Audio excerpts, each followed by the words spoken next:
Ladies, gentlemen, and everyone in between, welcome to This is a Revolution, your weekly RevPro podcast, here to discuss the latest happenings of the 229. I am always George, and with my good friend, Mr. Dave Remark. Dave, how are we, my friend?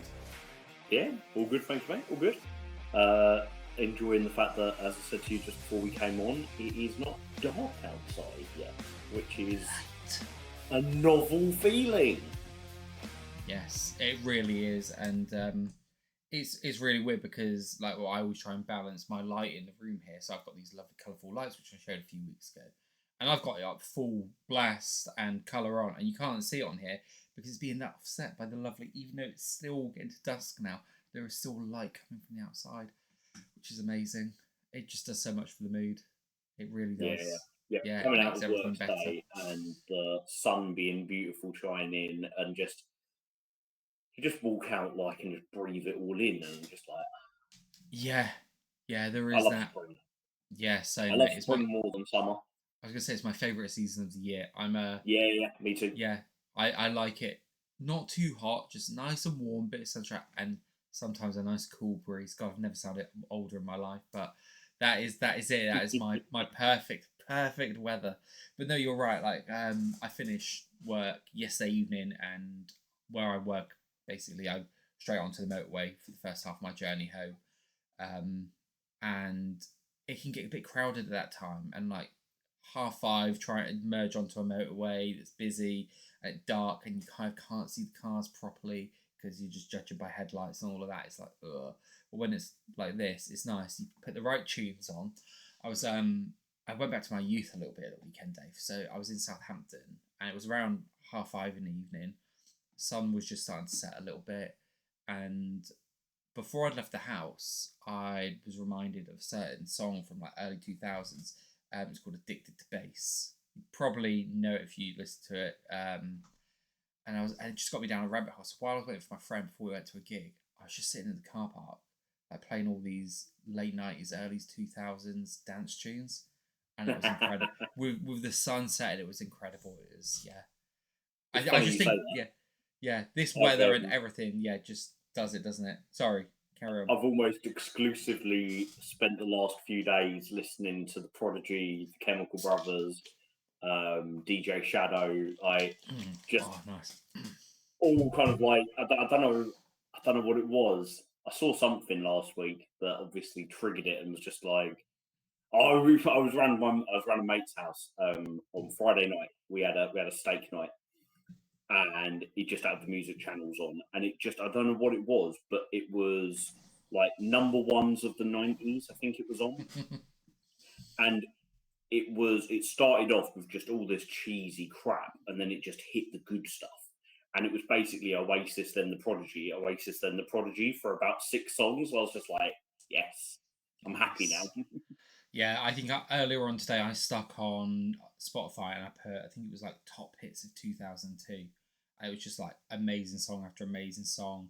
And then I think it played the Logical song by Scooter, so I was sitting there getting into that, and yeah, it was great. And then I realised I was this was when I was 18, and Yeah. I'm definitely Mate, not most 18 of the anymore. music I listen to is from before I was even old enough to appreciate it. Okay, yeah, Do you know what I yeah, mean? nice. So much of it is from early 90s, and I was like a proper little whippersnapper then. I was born in 87, so I was, if you know, when you think when Dirt by Alice in Chains came out, or when 10 by Pearl Jam came out, or when you're talking about, the first Korn album, first Deftones album, first Slipknot album, all these things, I was anything from 4 to 12, too Yeah, young to appreciate any of it. yeah, And then when Iowa by Slipknot came out, um, I remember that was like one of the first albums where I was excited for it to come out because I just hit the Slipknot train yeah, around 2000. And that was like a gateway. Metal music was my gateway to all other types of music. And I've basically realised that my my kind of go-to isn't any one genre or anything like that, Mhm. but it is repetitive rhythmic noise. That tends to be what floats my boat. Yeah, no, I get that. I find that with like you kind of get to a stage where like unless it I was very much a genre person, and it's like actually no, I'm a vibe person. Give me the vibe of a song that I enjoy. I remember at school, so I around the sort of time you were talking, so I was very much a pop kid. Then started getting into the Offspring when Americana came out. But around Yeah, 14, yeah, I think I was around 14. One of the lads who I went to school with, he was very much a. You always got one of those kids, right, who always have the music that's pushing the boundaries a little bit. So he gave me this tape, and it was Corn, Cold Chamber, and yeah, someone else. And at the time, my little 14-year-old brain was like, "What the fuck is this?" Like, no, did not like, yeah, yeah. rejected it completely. Um, and then after Were you that, it born was in '84? 84, mate. Yeah. Oh, right. Okay, so you're my brother's age. So that makes perfect sense because I had like two influences musically. I had him, Yeah. so he was like Tupac, and then from Tupac it was DMX and NWA, Dr. Hmm. Dre, Eminem, Yeah. all those things. So I had like that going on, and then I had my best mate from school, who we kind of went off in different directions in like I don't know year 7 or something, and then came back together. And when we came back together, I'd just stayed the same nerdy little kid that I'd always been, and he'd become this like cool metalhead. And he showed me like the first Korn album, the first Yeah. Slipknot album, and so I always had so new metal was kind of like this perfect hybrid for me because I had the rap music of my brother Yeah. and the metal music of my friend Henry, Yeah. and they merged together. Um, and I find it fascinating now because I again I'm like a proper deep diver, right? So I Hmm. deep dive music all the time, and at the moment what I'm doing is I'm deep diving all of the bands that I can deep dive. So I'm effectively creating two separate libraries of music: bands where I like the odd song, and bands where I can listen to literally all of their back Hmm. catalogue on shuffle. And what I'm doing is separating like to use some examples, like the Corns from the Deftones. So Corn, what do I still like at 38 that I liked when I was 15? Maybe 10 Corn songs. Yeah. But I couldn't put all the Deftones albums on a loop and just like let it play all day and not get bored.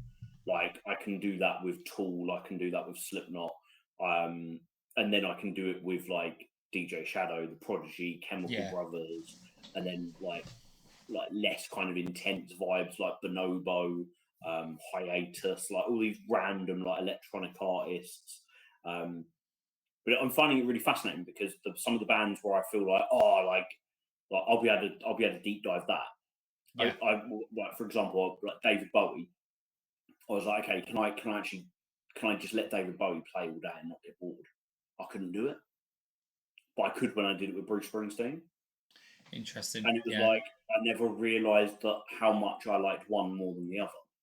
And Mm. being Yeah. surprised by what has stayed with me all my life musically, and what I'm kind of growing away from. Yeah, yeah, I get that because it does happen, and look, that happened to me with metal for at one point where I started getting into like the Americana punk. So, Gaslight Anthem was my gateway into that, and then that just opened up this world to me of Springsteen, Tom Petty, those kind of, and I used to listen to punk when I was a kid as well. Like that's where my American punk kind of that was where my music was before I got into metal. So I steered away, not steered away, but wasn't as in touch with metal as I was for a long time. So up until a certain point, I'd be listening to Metallica all the time, all that sort of stuff, Avenged Sevenfold, and then just kind of went away without ever purposely going away. But the amount of time I spent in between was a bit different. I'm also a huge deep diver, but I'm also a completionist, and that can work against me sometimes with music because I feel like if I want to go and see an act live, I feel like I need to know everything they do, so that if they play anything, I get more value from a concert if I know everything the band does, because Yeah. I feel that I can relate to that song more rather than going, "Oh, this is a lovely song. Like, I wonder what that's called." I get more from being there.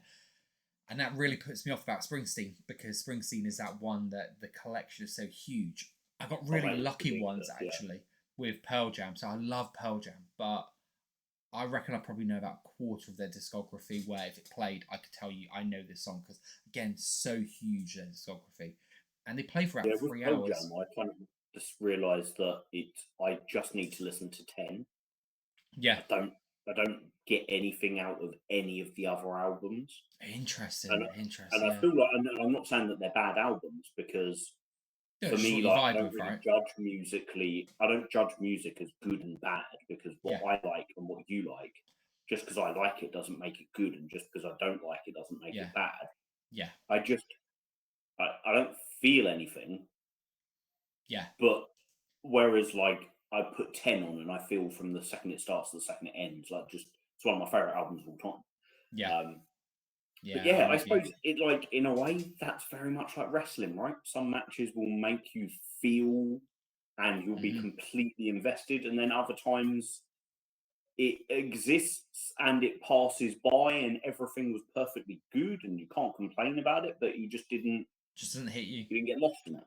Yeah, I think you're right. I always say that, and I say that I have the same thing with music as I say about wrestling. I was like, there used to be a time when I was really snobby about with wrestling and music. I had this trait in me that was like, this is terrible. This is what good is. This is what good is. And at one point in wrestling, good was only like proper technical wrestling. Like if you're a brawler, no.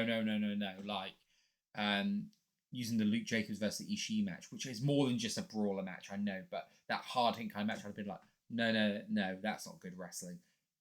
Bryan Danielson, that's good wrestling. Chris Ridgway, that's good wrestling. And I had the same about music for a while, but and then as I've grown up, I've actually no, there is stuff that I vibe with and stuff that just isn't for me. And no one artist or wrestler is categorically bad, with the exception of Bring Me the Horizon. That is the one I will stand on business for. Fucking terrible. And when it comes to wrestling, I say the same. No one is like, the only time I'll ever say that is bad is if it's someone who has done something dangerous through not accident, but just they're just not through incompetence, right? Or inexperience or recklessness. Even with the inexperience, I wouldn't give, because I'm kind of like, sometimes you don't know what you don't know. But when it's more of a deliberate thing, like you said, the recklessness and stuff like that, that's the only time I then go into that. No, that was bad sort of thing. But I think it's like, yeah, you're right, because like with experience, you're only you don't get to practice. Like, you don't get to practice wrestling, really, do you? Like, not you can practice as much as you want in a training school, but it's not going to be. It's not the same as when you're doing it with the pressure on and the crowd and all the unknowns. You don't know how the crowd are going to react. You don't know what the crowd are going to be saying. That's it, right? You don't know how you're going to feel in that moment, and you have to take risks in order to get better. I think it's only really when somebody takes a risk that they're just not ready for, or where somebody gets hurt because someone hasn't been protected from a risk, when it's like someone should have stopped them from doing that before it had a chance to happen. Someone should have said, this is a bad idea, don't do this. Yeah, and look, we've seen that in like things like AEW and that before, haven't we? And something you just said there, Dave, as well, about like there being things where you'd say experience in front of crowds. There's actually something on this show that I would say, from something we've discussed before, has happened this show, and actually I've got a completely different spin on it as well. Not in a bad way, like, so that, it's interested in talking about this show with you today. Yeah. I remember turning to you during, I can't remember what stage it was during the show, because you were literally sitting directly behind me, whispering sweet and nothings. I said, I'm looking forward to talking about this one. Yeah. I've got a lot to say, a lot of opinions, and I want to ask a question to start us off, which ties in really nicely when you said with something you had just said about kind of what makes something good and just trying to enjoy the vibe of something rather than breaking it down too analytically. Yeah. And so I suppose in a way I want to kind of take you out of your comfort zone there and ask the question of, we have two different types. I'd say there are three different types of RevPro show. You've got your no, I'd count them as two separate types of RevPro show. You've got the big event where the big stories are paid off. Yep. Where you've got your money matches, the big venue, the big crowd. So I'm talking Copperbox, Crystal Palace, York Hall, Doncaster Dome, and to an extent, Gordon Craig Theatre in Stevenage, because that venue has the capacity to be a big show. It just doesn't always fill it. I kind of think of that one as, you know, when like you'd get your WWE pay-per-views where you'd get like Raw, SmackDown, and you even get like a No Way Out, and then you'd get maybe like the B level to your No Way Out. That's kind of what I think of Stevenage as, So still the big events, but the little bit lesser big events.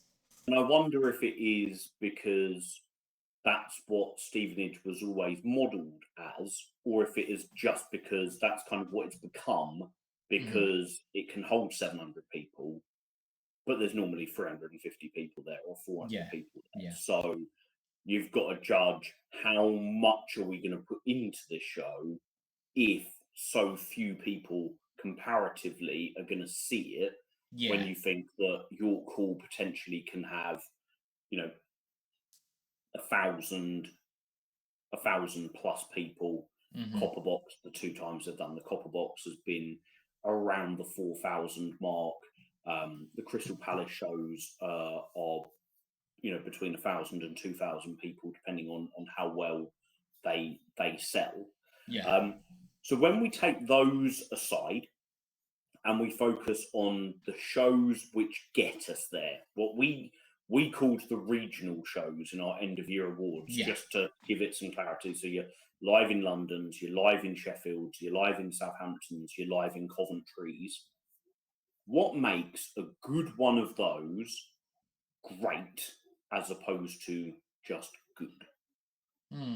That's a really interesting question. And I think, first of all, what I want to do is preface this as well, because there'll be people who go in, like, talk about this and having to think about what we might discuss. And what I'd like to just put out there is that Dave and I don't talk about, we practically don't talk in between shows, which is actually like a really weird thing for our friendship, because between shows when we've spoken, we speak non-stop about RevPro, but actually now, between actually being at the event, we do not talk a lot about what we enjoyed at the event with each other. We might whisper little things back and forth, but afterwards we do not purposely talk about the shows of each other, because normally we're doing this the day after. I mean, context here, we're doing this on the Wednesday rather than the Monday, so Dave and I practically haven't spoke about RevPro at all for nearly 3 days, because we want to get this honest take on here. For me, right, so what is a good show? A good show is, I've gone in and feel like I've got value for money because I've had some good matches, I've had some good moments, and I felt the vibe. Okay, that's a good show. And I think you've got a lot of shows. Southampton is that for me, right? A lot of the time, like, there are good matches. There's one or two that might break into the great match conversation, and then you get something weird and wonderful like the post Revolution Rumble show last year, where it's like everyone comes to town, like odd. For your Londons, it's a little bit different, because I do kind of have a slightly higher expectation of those. Even as a regional show, I have a higher expectation, because I think that has been positioned as your top regional in some ways, not necessarily just from like the quality of matches we've had over the years. I think that it's almost your flagship regional, maybe not. I think that's a really good phrase for it, because I think from conversations I've had with people in RevPro, the 229 shows are like the model that they're then trying to achieve in Sheffield, in Southampton, now going into Coventry, where you've got, you know, that at the 229 you're always going to have, almost like as a minimum, you're going to have 180 people there. and then it might go up to 250. And that would be where you've got like where the bar is up until the ring. You might have 4 rows of people there, or you might have an extra couple, and you might have, instead of there being 15 people standing around at the back at the bar, you could have 50 people standing around that area at the bar watching. So yeah, I completely agree with you there, mate. So when it comes to these shows, what do I want? What turns it from good to great for me? Well, I think minimum, I think at least a third of the card needs to be in that discussion of this could challenge for the end of year, right? The matches, right? So the actual quality of the matches, and that can be tough because there's some matches here where I think were very good, could have been great. There were some matches here genuinely I thought were great and will challenge at the end of the year. I think one of the things that's really key for me as well is like giving us something a little bit more than just great matches, right? So a memorable moment, whether that's a promo, and again, something here happened for me with this show where I'm like, it's memorable in the context of the storyline. So it was something a little bit different, and again, it made you feel, it got you invested.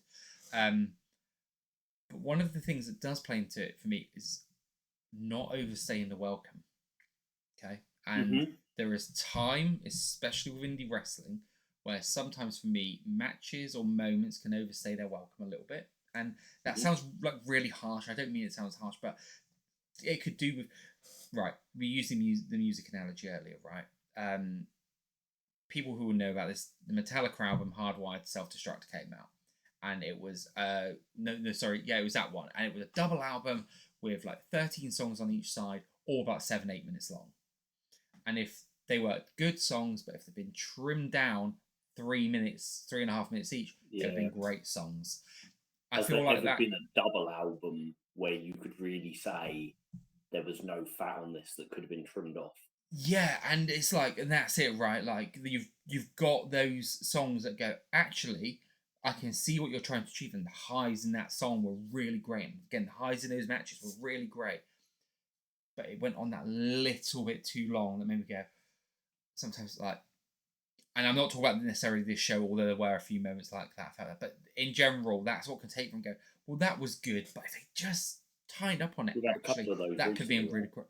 Yeah, and you used the example of Nino Bryan and Robbie X in Sheffield last week, and for me it was Barcelona Blacklist and Young Guns at the first 229 of the year, where the matches were really enjoyable and they were good matches. Yeah, but maybe would have been a little bit better had they been a little bit shorter. Yeah, and I also think the other thing I'm going to add in here as well, actually, and I love that we get value for money, but I feel sometimes, and again, this goes with wrestling shows as a whole, I think keeping to the times of the shows as well, and like actually go, right, this is what you're going to get in this time frame, and then like when things are kind of overrunning a little bit as well, I do sometimes think that can, because you're noticing it's getting a little bit later, and you're going, well, I've got this match coming up, and then you've got someone going, right, this has got a 60-minute time limit, but it hasn't, right? Because we know how long theoretically we've got. That might be more of a live event thing, like an actual being there in the building thing as well, more than a watching from home thing. Because if I'm watching from home, I don't have those same, like, if I want, I can pause it, I can go and pot around the house, I can come back to it when I'm ready to. When you're live, you're not. And I think sometimes fatigue can play into that a bit as well. The whole, like, I've always said, like, live event fatigue is a real thing, because unless you've got the energy of a Will Warrener, like, you are not going to be, like, able to be so engaged with everything all the time. Like, I certainly can't be. I sometimes need that breather moment as well. So I suppose for me, it's those sorts of things. So yeah, the really, really great quality matches, the memorable, something different. I would say something different because it could be a promo, it could be an angle, it could be an announcement, right? If Andy came out and made a massive announcement that is nothing to do with, like, I mean, an example of it would be kind of like partly promo, partly announcement, was JJ mentioning Ishii, right? Yeah, Like I was it literally was a when you said that, that's the first thing I it thought was of. a promo, but it wasn't. It was this is how, and that It was was a real like, moment, wasn't it, that yeah, came from an announcement yeah, because it was a match that I had never contemplated being on the yeah. cards that got me really excited because it's like, wow, that match is going to be awesome. Never thought But about I it. Yeah, also loved how it fed into the Luke Jacobs and JJ Gal rivalry, which we're still experiencing today. yeah. But I remember the energy I felt go around that venue. Right, that's what I Yeah, remember from it. Is like it was a ripple effect going around. It was like, whoa, like this. Like you talk about big wrestling moments, right? And not many of them ever that I've been there live for has just been someone announcing a match, right? It's like, oh, that's cool, but actually that just felt special. So that's why when I'm talking about these things, it doesn't have to be a specific thing. It can just be something different.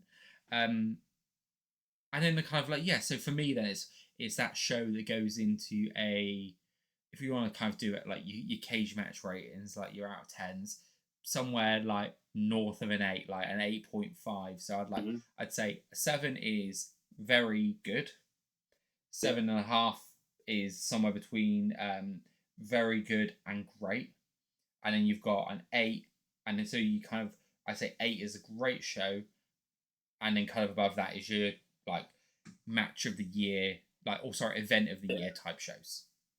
I don't think I've ever been to a RevPro show that I would consider less than a 6 out of 10. No.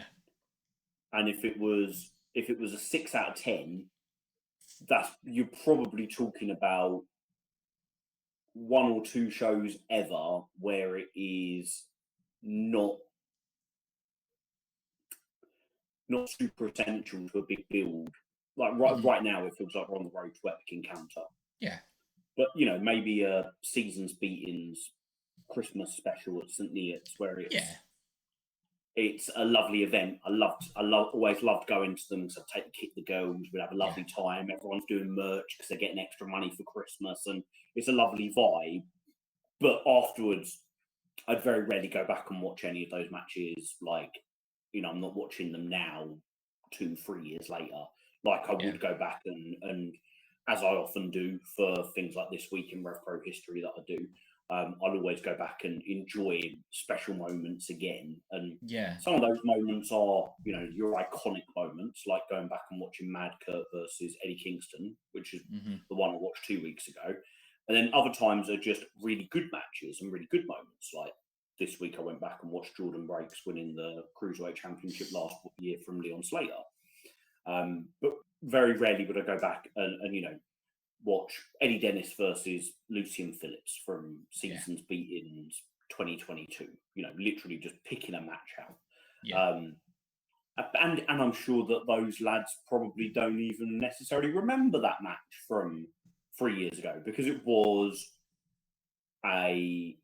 it wasn't an essential storyline building match, Mm-hmm. and most of the matches on that particular show weren't because it's an end of year, nice little family friendly one for the kids at Yeah. Christmas. I'd say your average. I'd normally go into a Rev Pro show kind of on a 7, expecting a 7, Yeah. hoping for an 8, Yeah. and Yeah. then you can't ever expect a 9, and I don't know what a 10 looks like from a London or a Sheffield or a Southampton show, Yeah. because it's that's you are literally talking about the top of the ranking system that we're talking about here. But I Yeah. suppose me asking you that question before I talk about what I consider to be a great show begs the question of, was Live in London '83 a good show or a great show for you? I thought it was in that middle, very good. I think that. So we talked about what made it a great. So what make a great show for me. So I'm just going to do very high level.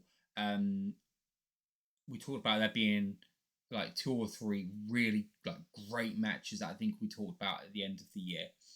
I think there's one, looking at this, 1, 2, I think there's 3, potentially 4 there. I need to just preface this with I haven't watched Stephen Wolf versus Leon Cage because at that moment these lads came out. Apart from maybe 5 minutes, I found out my train was cancelled, so I wasn't really paying attention because I had to make sure I was getting home.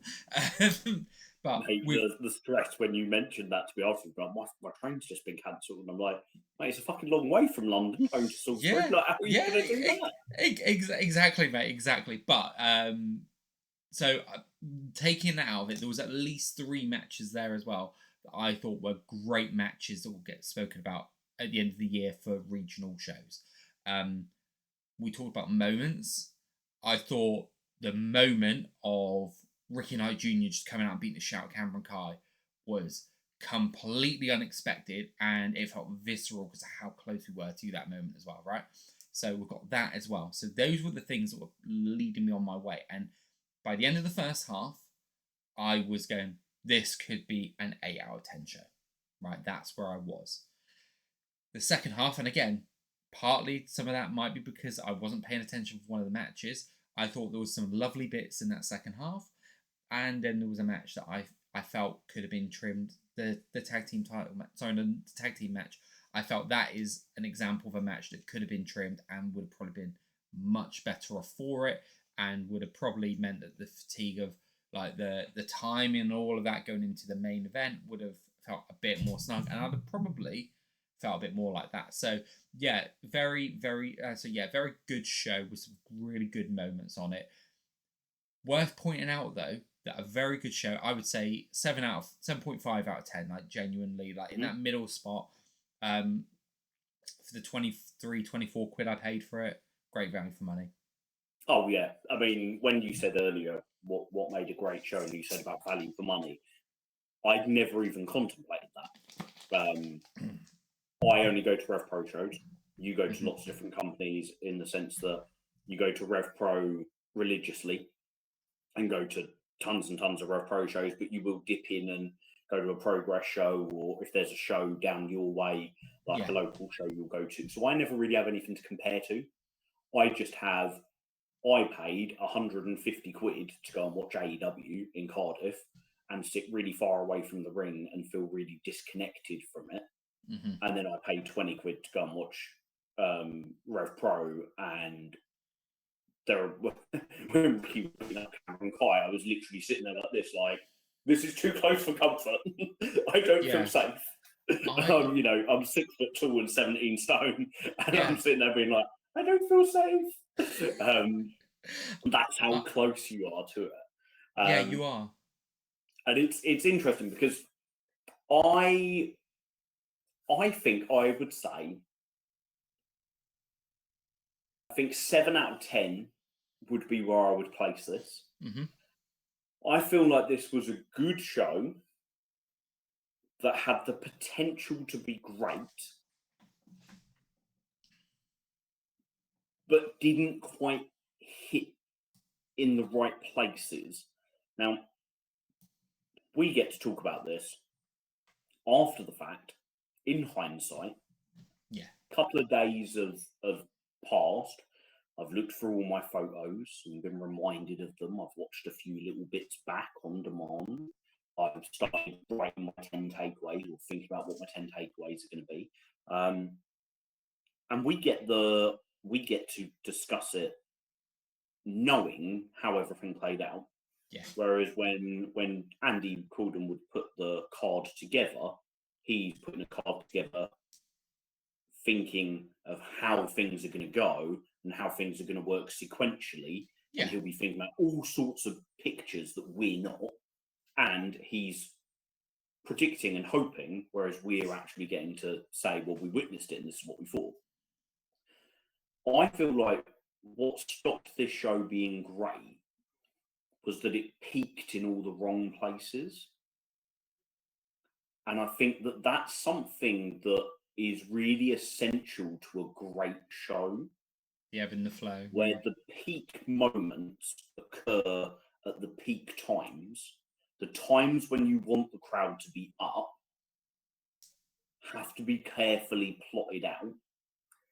I feel like there were some moments in this show where the crowd didn't give the wrestlers what they were looking for, and unpredictably so. So where you could imagine that they've gone into it thinking, oh, like, this is going to land, the crowd are going to be up at this point, they're going to be really feeling it, and the crowd just weren't. And that's not. Sometimes I'm critical of crowds and I'm critical of fans, and I want to really specify the difference. If a crowd aren't really feeling a match and are quite quiet, I'm absolutely okay with that. The only time I moan about crowds are when people are being a dick. Yeah.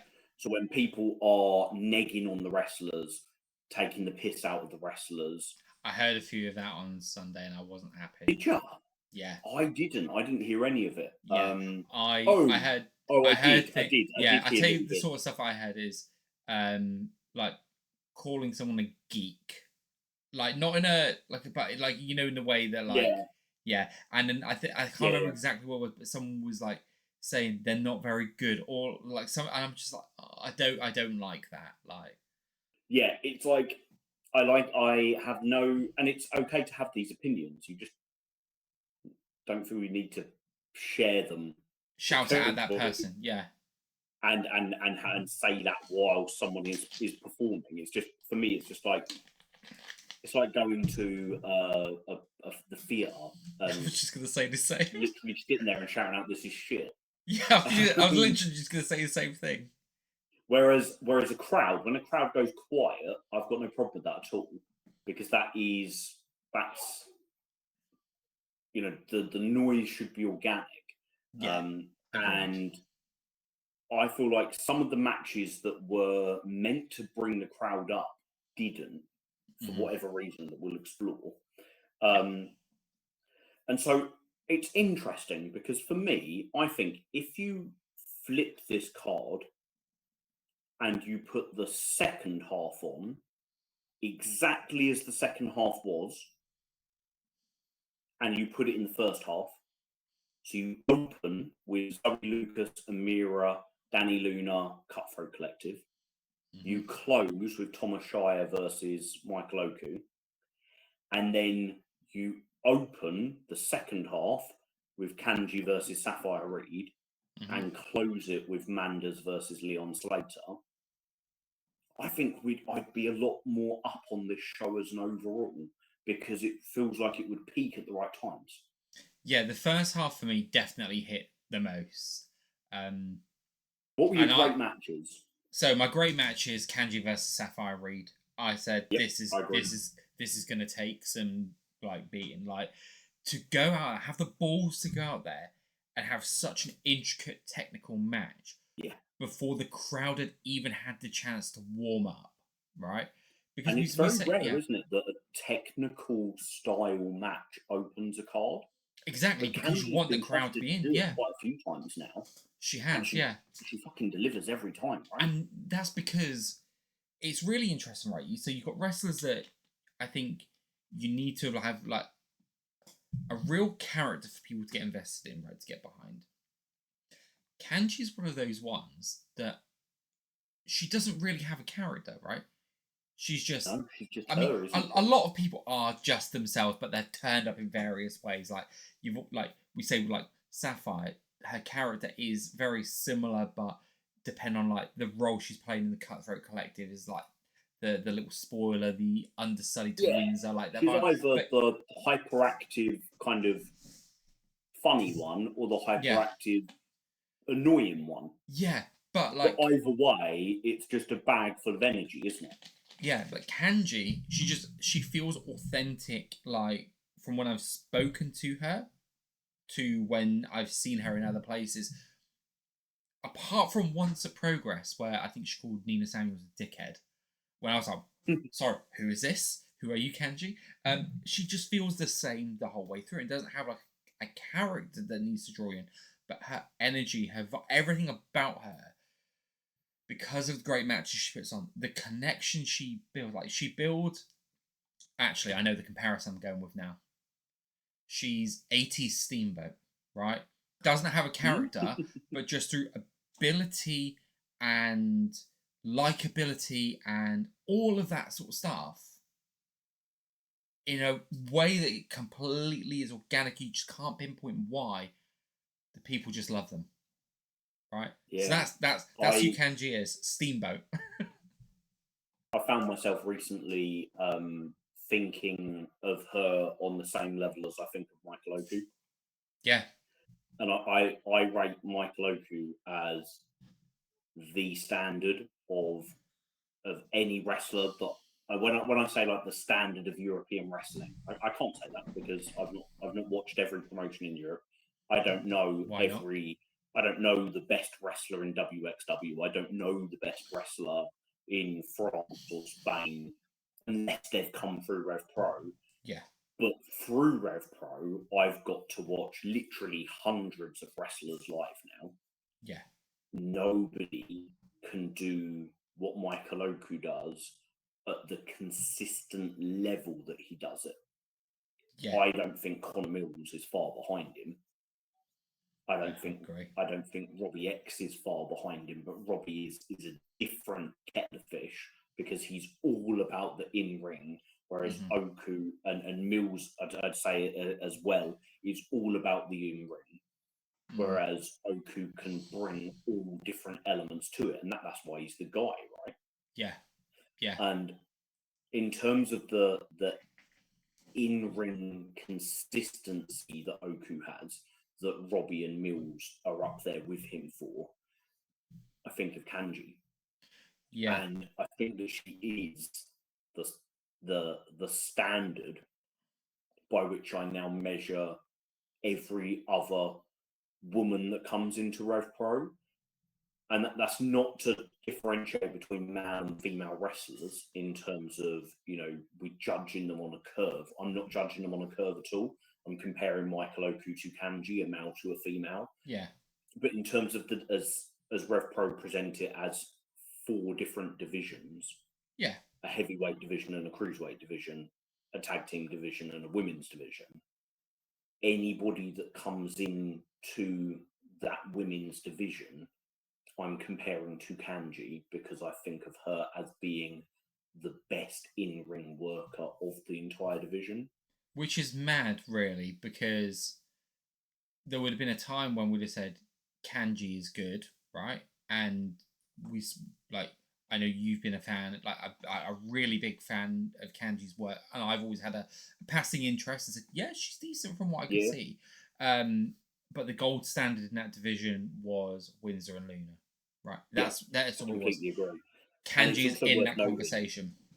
I've always been a huge fan of Kanji. Always been a huge fan of her ability-wise.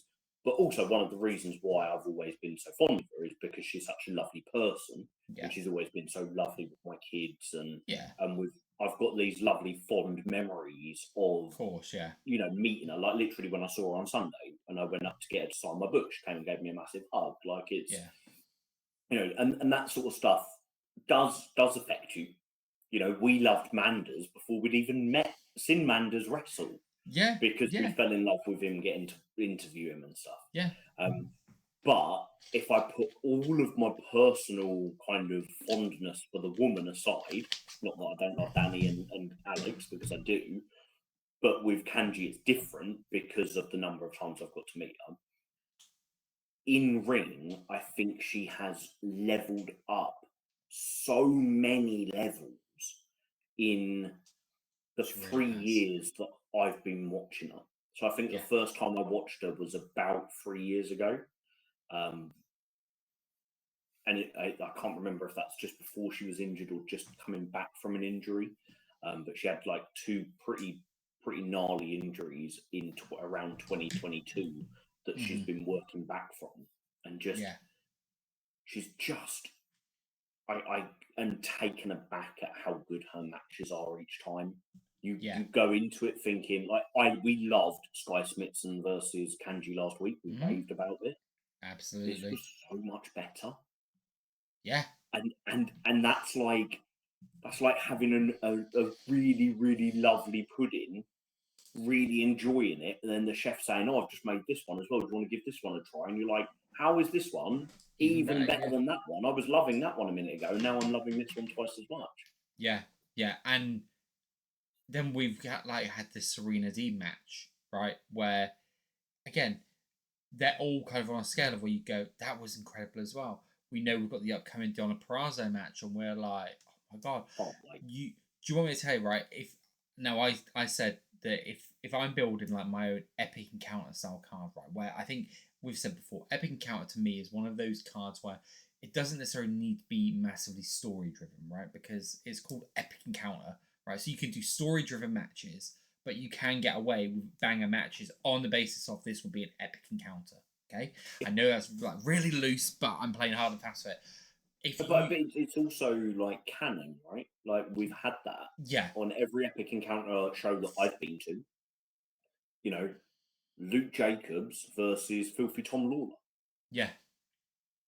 Kushida versus Robbie X. Yeah. It doesn't matter which one you're talking about, and then you go back further because I think RevPro used to do that a lot more than they do it now. Yeah. Of just here's a banger match, enjoy it. We've brought this to London for you. But yeah, you absolutely can do that. Hechicera versus Ozaya. So the match, if they hadn't announced Donna Purrazzo versus Kanji, it wouldn't happen for various reasons because of how it appears they're building Kanji at the moment. The match that I want to see, and actually I would love to see it at the anniversary show, is Kanji versus Zack Sabre Jr. But that is because of how consistently good she is being. And like we said, we're not grading people on a curve here. We're talking about them as wrestlers and what they can bring. Yeah. And it doesn't matter to me whether, again, RevPro generally is divisional, but we have seen at the Trios Weekender that they have flirted somewhat with the idea of men and women being in the ring with each other at the same time, albeit it was in its own little bubble in a gauntlet. And I think that's how it would always stay. And I think so. But if enough demand is shown now, I think they reasonably could get that, and people not go, this isn't pandering, this is just a fucking great match. And you know what? Like, we're here, we talk RevPro every week, but RevPro probably aren't going to book that match ever. But it doesn't mean that someone else can't, right? Exactly. But I think even then, the point that I'm getting to with it as well is that even if that doesn't happen in RevPro, the fact that we are talking about Kanji in that sense is where we said you're not differentiating by gender. Yeah, I mean, my all-time dream match a couple of years ago, maybe not so much now because they're probably both getting on a little bit more now, was Asuka versus Bryan Danielson. That was my dream match. I thought that would be incredible strong style match. And this is another one. That has never ever once gone through my head. Yeah, it went through mine. And when Nia Jax, I think it was seemingly going up against Dean Ambrose, and I was like, they seem to be broaching it a bit more now. Are they going to do some intergender stuff? That was where I was going. It was Asuka versus Daniel Bryan. That was my But hey, so that was one of my matches. And it was mine too. I've got two great matches. I think two matches hit that level. So I'm curious to know. I expect the next one you're going to talk about is my other one. So you know what then? The third one is. So shall I go with the one that I think isn't going to be on yours first of all? Yeah, go for it. Right, I think Young Guns versus JJ Gale, I thought was great. Okay. I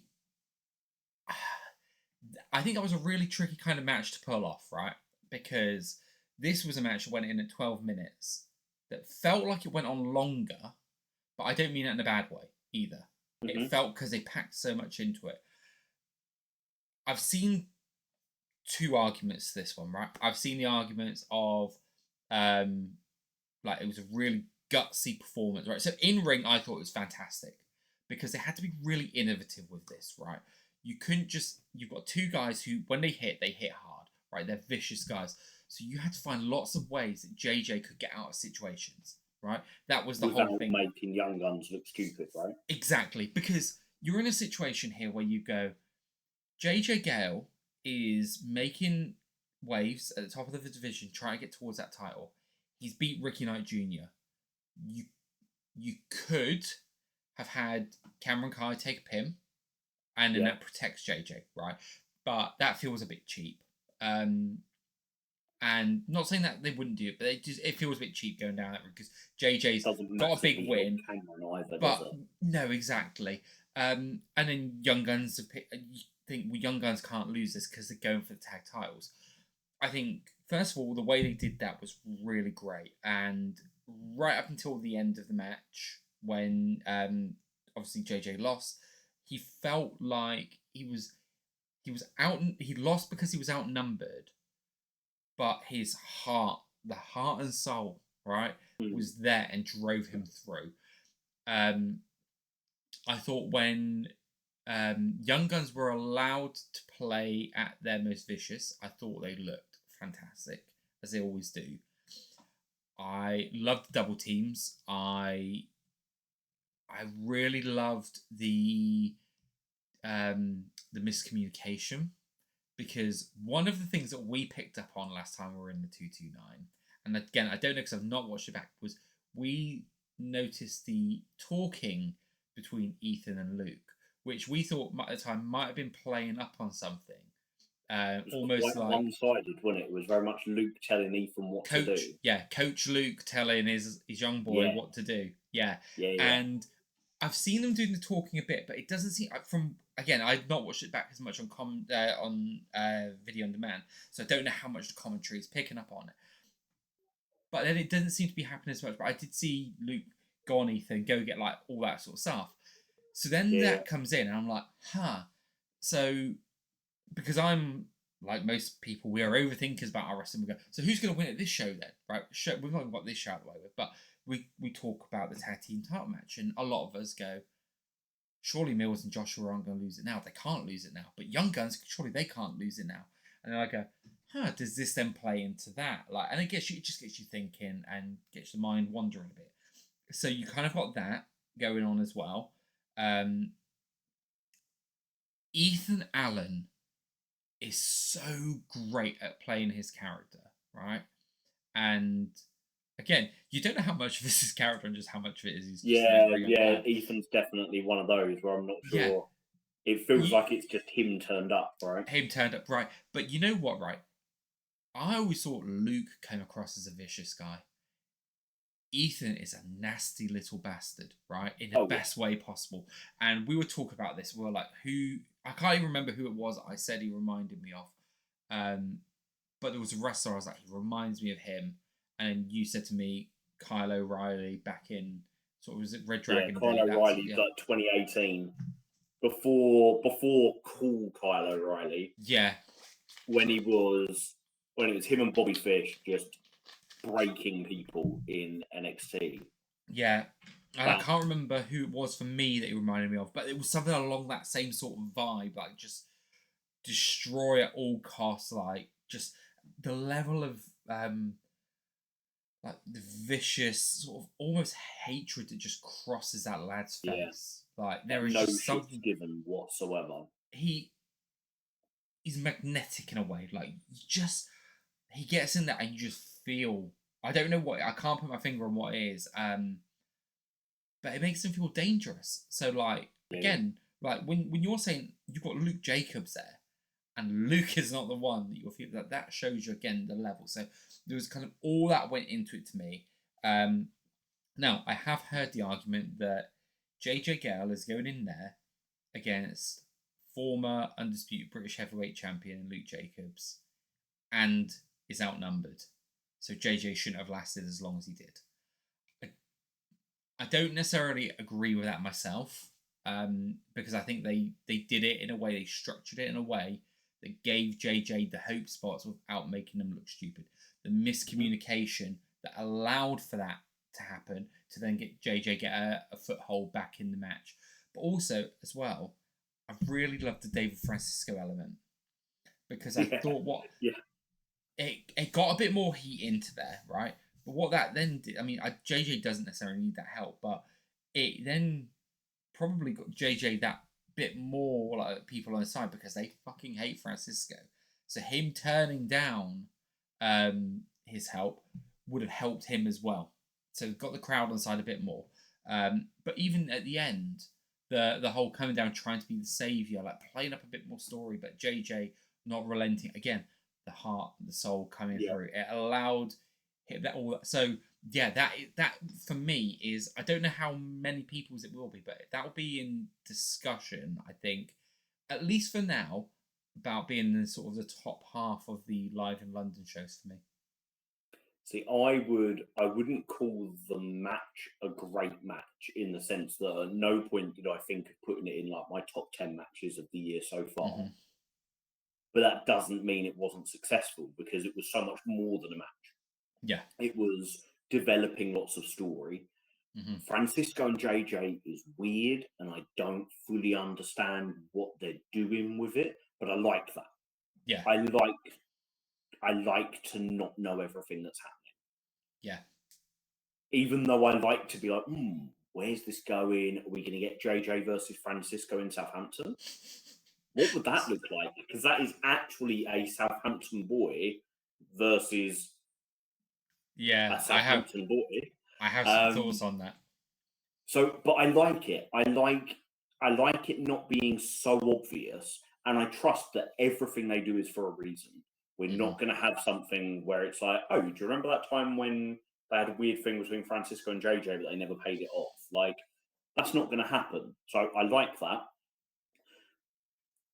Did JJ have one too many false finishes in the match? That's something that you can always, like, people disagree on. Should it have been 10 minutes instead of 12 minutes? Should it have been 11 minutes instead of 12 minutes? I don't know. But what I do know is when I was watching it, I didn't feel like it was going on too long. I didn't feel like it was making Luke look weak. I didn't feel like it was making Ethan look stupid. But what I did think was that it should have made JJ look like a big deal. What didn't help it, that was a bit weird, was how much the crowd were cheering the Young Guns and how little the crowd was cheering for JJ. If the crowd had been really supporting JJ and booing Young Guns, the whole thing might have felt a little bit more fitting. I get that. But for whatever reason, it wasn't, that's not what happened. Whether it's that Young Guns are not seen as, like, they're still massively popular, even though they're working as the heels. JJ normally gets really good reactions in the 229, but it wasn't happening for him on Sunday. So yeah, I don't want to, that's not to criticize the crowd in any way. It's just to say that maybe it would have felt a bit more of a moment if the crowd had been invested with JJ. I would agree with that sometimes on the crowd, yeah. We opened with an absolute banger. And we think about this first half, it opened with a banger. I'm sure we're about to discuss it ending with a banger. And this second match, you've got a really nice little story extension. And the third match, which I think we'll probably just touch upon quite quickly now, did the same thing, right? The third match developed a little story, didn't overstay its welcome, worked as a nice bit of, a nice segment. If you broke the show up into segments, it was a very efficient and good use of a segment. You got Richard Holiday being a dick. You got Harry being hilarious in his little Shah suit.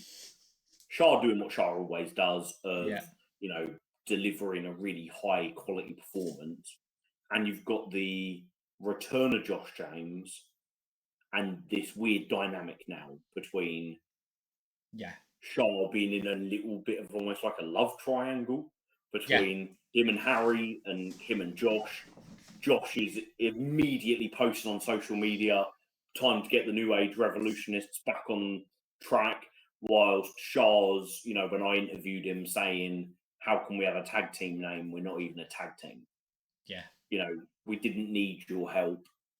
Yeah. So you've got this nice now, where's this going? What's going to happen? Who's going to turn on who? How's it going to play out?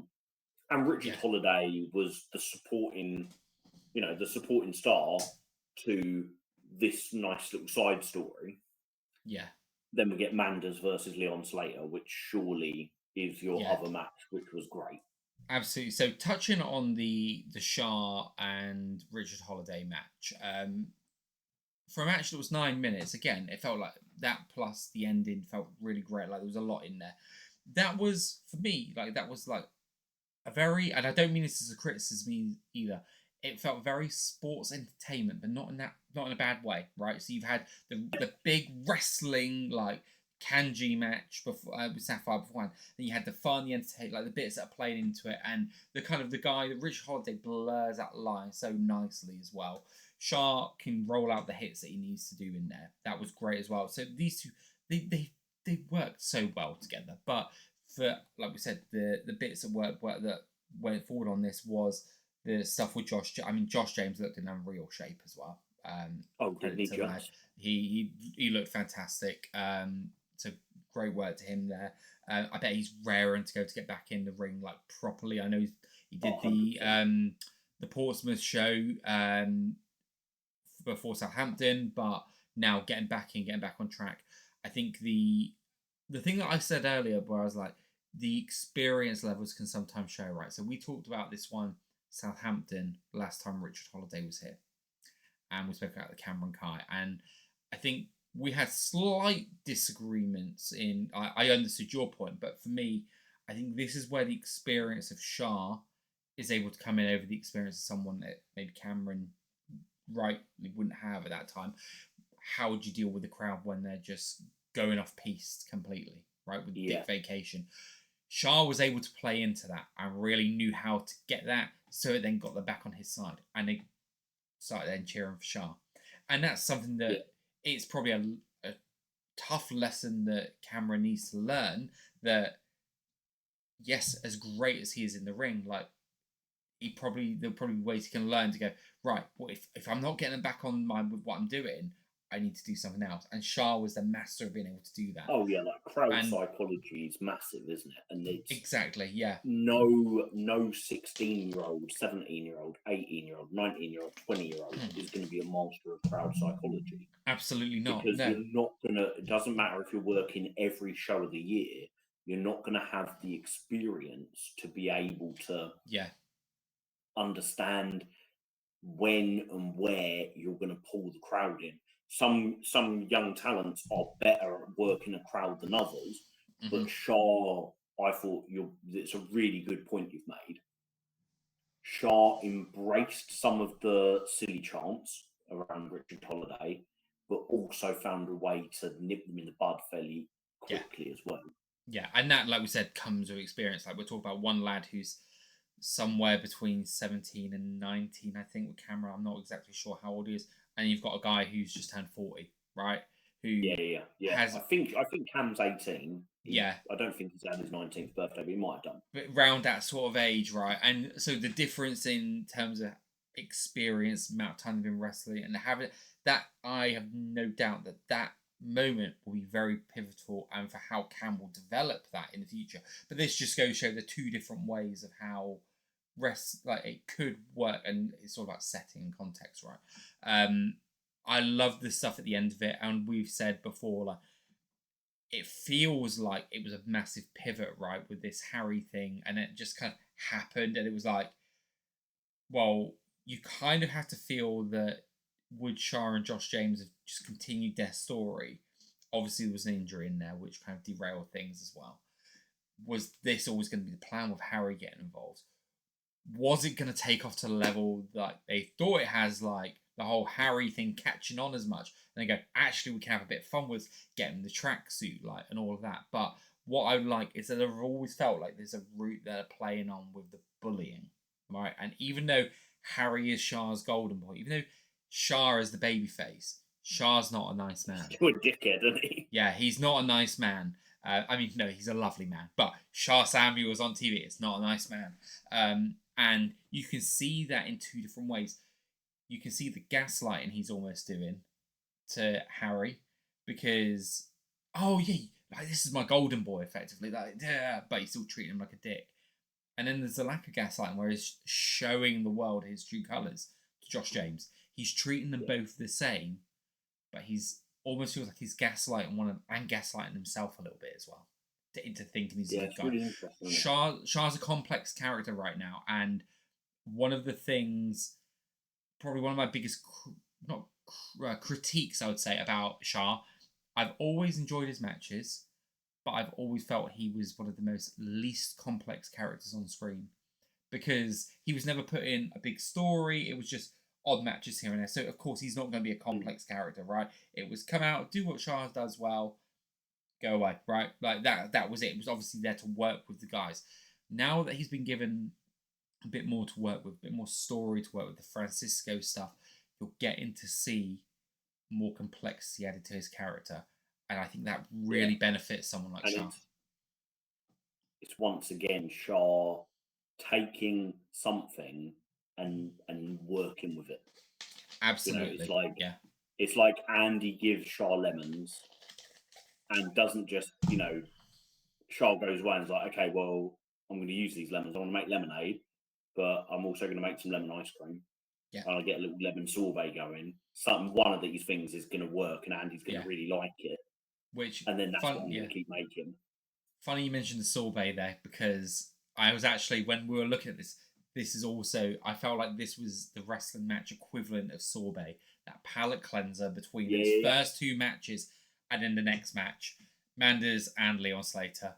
Fucking hell. Did you feel it was as good as, not as good as, or better than their match in Southampton? Better. Yeah, me too. You know why I thought it was better? Because I would say, like, look, you can look at one of two ways.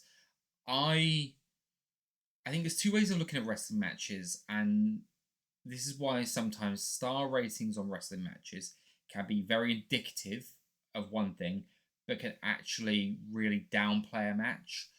Because sometimes when you look at a match and you assess it in the whole light of just this match, in a void, nothing else surrounding it matter. We've talked about this before, that, well, if you're going to look at this match, you're going to think of everything that came to lead up to this match. But some people will just watch that match. If I just watch this match by itself, I haven't done yet, but I know everything that's brought us here. I know the match that's got here before.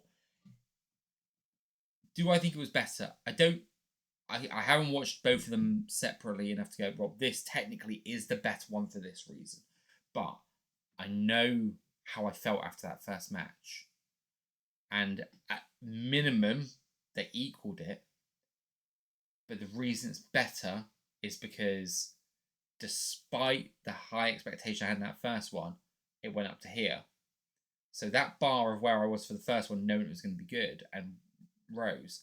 This one now, instead of being had to be here at a minimum, and it still made me feel kind of like, there's still more to be explored here. I think that's really important. I use the Jacobs versus Ishii match as an example of when you have high hopes for a match, but they're hopes more than knowing, and then it delivers. Yeah. So when they go in the ring again, you've got this really high expectation. And I will probably not watch Jacobs versus Ishii 2 or Jacobs versus Ishii 3 anywhere near as often as I will ever watch the first one. Mm-hmm. Because the first one was super special. Yeah. Manders and Slater, the first one, was special. And then this one was different. They didn't just go to repeat it. They told a completely different story. This time, Manders is angry and focused and determined, and is pissed with Leon because Leon beat him. Leon is hyper kind of focused because Manders is number one contender and he wants to be number one contender. Mm-hmm. And he feels like Manders did the dirty on Oku last week and kind of beat him and his mentor in their match. And he's got this, the weird dynamic between Leon and Oku that's existing. Yeah. And then they took the match out of the ring and they made it into this brawling kind of like a completely visually different match. Yeah. But all the things that I loved about the first one was there. And one of the things that I loved so much about it is Leon Slater and one called Manders just selling their asses off for everything that each other did, and it just they just make magic together. They really do. I really want a rubber match because we're greedy, but at the same time, I'm like, maybe we don't. Maybe we don't want to. Maybe we want to wait for it to have something that makes it special. Yeah. You know, rather than it just be like, well, it's 1-1, let's settle it. It immediately went to my favourite match of 2025 so far. It topped itself because my top 2 matches are now one called Manders versus Leon Slater, one in London, one in Southampton. I enjoyed the post match as well with Oku coming out and there being, you know, a bit of friendly fire between him and Leon, and then like the weirdness between him and Leon. I loved all of it, and I feel like it should have main evented. Yeah, because if we take Oku and Thomas Shire, and we put it in the 4th spot, and we take this and we put it in the 8th spot, I feel like the show peaks when it's meant to peak at the end of the night. And also, at the end of Leon versus Manders, Oku had the upper hand. At the end of Shire versus Oku, Manders had the upper hand. But it basically means that Sheffield and London have ended the exact same way. Manders holding up the belt both times. It would have given us a contrasting ending image. The more times the challenger holds the belt up before the big match, the less likely it is that they're actually going to win that match. Tends to be like that old trope in wrestling, isn't it? He who has the last laugh before the big match is the one who finishes that match staring up at the lights. And I thought Thomas Shire versus Michael Oku was really good. So I really enjoyed it. I thought Thomas Shire was. I really enjoyed him. I got more from him live than I did watching his stuff on YouTube because I liked his crowd work. I liked the way that the way that he included the crowd to get across the fact that he is very much here to be like, this is your champion, my mate's wrestling the champion, let's see what the champion's got. And there was lots of interaction with the crowd. There was lots of him breaking the silence and he played his role really well. I loved his uncompromising style. I loved his old school. Really enjoyed it. Yeah, I did too. So I'm going to ask you a question in a moment. I'm going to talk about this match first, the Oku and Shire one, and I'm going to ask you a question. Oku and Shire, I did not think this one had a hope in hell of main event. And I don't mean that in a disrespectful way, but it just felt like a real... Didn't feel like the main event, did it? No, it didn't. Like, Thomas Shire, effectively, is he the proxy for Manders in that to put him in the main event? Like, because we know they're partners. I was convinced after we had Manders and Leon and we talk about that trusted 4th spot a lot, right? They were in 4th, right? They were allowed to go out there. That coveted 4th spot works when you've got a massive main event. Exactly, because but that's then you've got your banger at the end of you've got your great match at the end of the first half and your great match at the end of the second half. Yeah, and we got a great match at the end of the first half. We didn't get a great match at the end of the second half. We got a really good match. I thought so. When we were there live, I thought, right, we've had one called Manders and Leon Slater. Okay, I was convinced based on what we had left, we're either getting the 6-woman tag as the main event, or I thought we were getting Mills and Joshua versus Sunshine Machine. That's what I felt we were getting. So I was very surprised that we got. Did you think that Sunshine Machine would Did you think there'd be something at the start which would get Joshua and Mills to put the belts on the line? No, I didn't. I just become a main event, or did you just think that would be the main? No, I just thought it'd be the main because I thought it'd be a good match. You've got a team who are taking the division by storm, and Mhm. very quickly they took the division by storm. You've got Sunshine Machine, who they are a top level tag team. Like, so you could that could be a believable main event. So Oku and Shire, I thought was very good. I want to see more of Thomas Shire.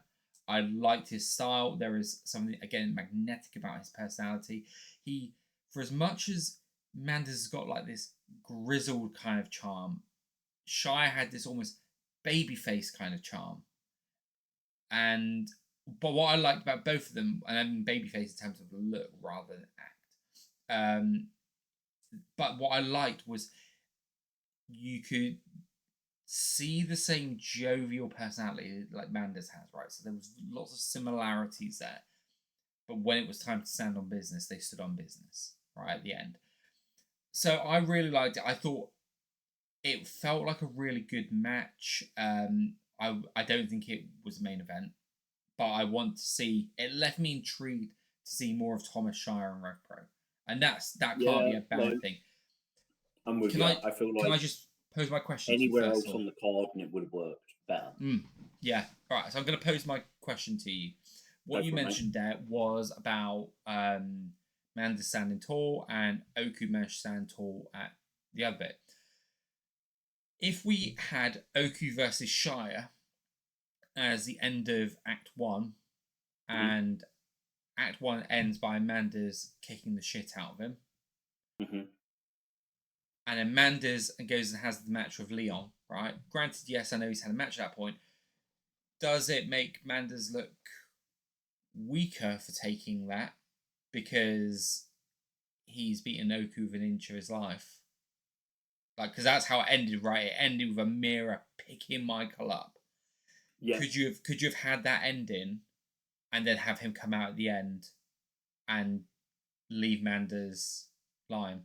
Because that would be my counter argument to it. Would be, I can understand. Yeah. But then could you have, first of all, have we seen Amira having to pick Michael Oku up at an end of a show too many times? Sheffield in December. It's a thing, yeah. The Sheffield in December was really special. Like, it was one of those things. I'll remember that for a long time. It was eerie, silent. Then they did it again last week in Sheffield. They did it in York Hall, Uprising, and then they've done it again at this show. So that's 4 of the last 6 shows. Oku's had to be picked up by a mirror at the end to leave, and maybe that's a little bit too many times. On the other hand, I quite like the idea that Oku gets decked at the end of the 4th match, and then he comes out at the end to try and settle the score and fucks it up. So he tries to do it. He climbs up on the top rope. He jumps at Manders. Manders ducks like he did, and he takes out Leon like he did. And then you have the weirdness between Oku and Leon. Oku never gets to touch Manders because Manders gets to leave laughing, being like, I've literally got your number. Yeah. You can't even get close to me. I feel like that could work. Again, and we're talking benefit of hindsight. And we're talking about trying to take a show that we thought was 7 out of 10 to make it 8 out of 10. So we are like, we're being nitpicky. But I don't know how long we've gone tonight on the pod, but we've talked for a long time about the first half. I don't have as much to say about the second half. Do you know what I mean? Like an hour and 20 minutes, Dave. That's probably a good thing, mate. Do you know what I mean? Like, all the stuff that I found most interesting was in the first half, because I really enjoyed the women's 6-woman tag.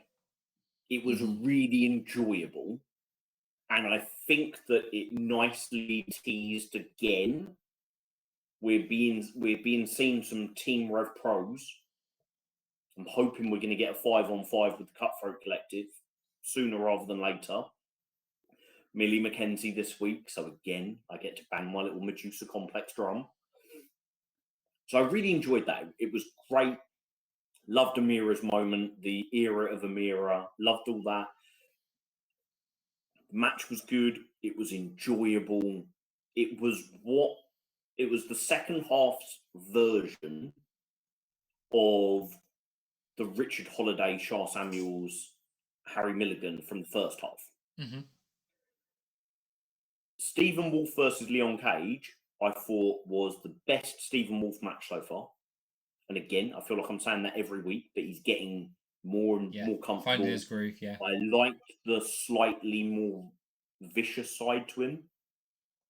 I did hear that a couple of times, yeah. Stephen Wolf showed his teeth.